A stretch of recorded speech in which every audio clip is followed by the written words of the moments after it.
Λοιπόν, με έχετε ρωτήσει όλοι για την παιδική θεατρική παράσταση που είδα την Κυριακή με τα παιδάκια μου. Είναι ένα φανταστικό έργο που πρέπει όλοι να δείτε, οπότε επειδή δεν πρόλαβα να ανεβάσω την Κυριακή, γιατί μετά είχαμε, καταλαβαίνετε, τι πρόγραμμα με τα παιδιά, θα σας ανεβάσω εδώ όλες τις λεπτομέρειες.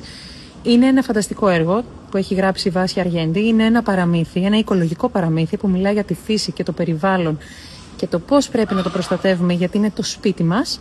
Είναι ένα πάρα πολύ ωραίο έργο με 4 καταπληκτικά παιδιά νέους ηθοποιούς που δεν τα γνώριζα και με εξέπληξαν. Με πρωταγωνιστή το Θανάση Βυσκαδουράκη, που φυσικά όλοι γνωρίζετε και αγαπάτε.